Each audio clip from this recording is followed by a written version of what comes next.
situation in Syria. Ribal Al-Assad, cousin of President Assad, who runs the Organisation for Democracy and Freedom in Syria, is in our central London studio. Very good evening to you. I was speaking to an opposition activist in Damascus just briefly before the line cut out half an hour or so ago. He said that this definition of a state of civil war, which the Red Cross has said the country is in now, is incorrect. What's your view on it? Yes, good evening, Samantha. Actually, I don't agree with that statement. I think the country is not yet in a state of civil war. It's certainly on the way.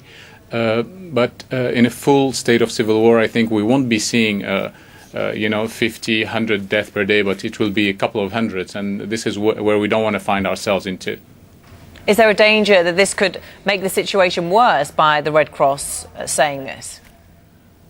I mean, of course, the way it's going now, the way by arming the opposition, the militarization of the conflict, this will lead to a full-out civil war. And it will certainly lead out to a full-scale regional war also. Doesn't this protect civilians, though, this definition? Because under international law, people on both sides will be able to be prosecuted if they kill people indiscriminately. Yeah, of course it helps, but still, I don't think that this will stop anyone.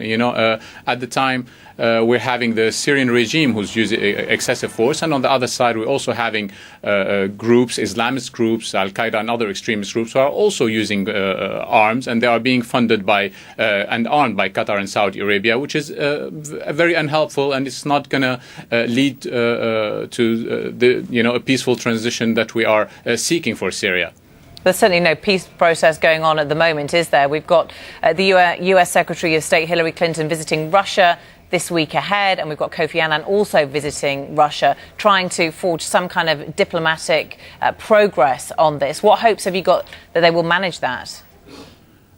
Honestly, I think it's very difficult, but the only hope that we have is the Kofi Annan plan, and all sides should abide by it. We should have again, a united opposition. The opposition should come on one platform. They should work together and enter into dialogue with the regime, of course, under the supervision of the United Nations and, following the Kofi Annan plan. That's the only way out. Meanwhile, the UN's trying to form another resolution, but Russia have said they're not going to back it if it involves sanctions.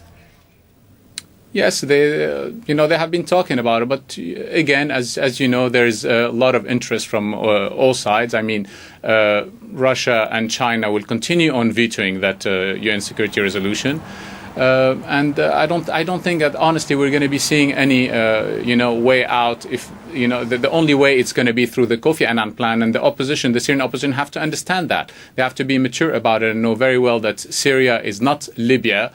Syria has a lot of allies, from Iraq to Lebanon to Iran to Russia and China, and though it has to be dealt with differently.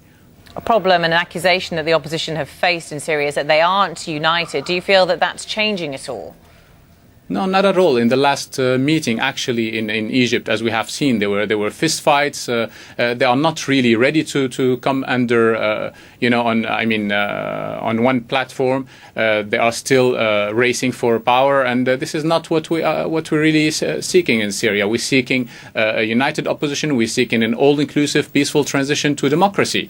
And if they continue on acting that way, we don't see a viable alternative to the dictatorship that we are seeing in Syria. Today we have, as you know, a lot of Islamist groups on the ground. We have, again, opposition, some of them who are part of Al-Qaeda and other groups who are being armed by Saudi and Qatar. This is going to lead to, if this regime is removed, it's going to lead to be, replaced by a theocracy instead of by a democracy. And this is really not what we want to see, a situation in Syria happening the same way as it happened in Iran over 30 years ago. Ribal Al-Assad, thanks very much for joining us today. Thank you very much.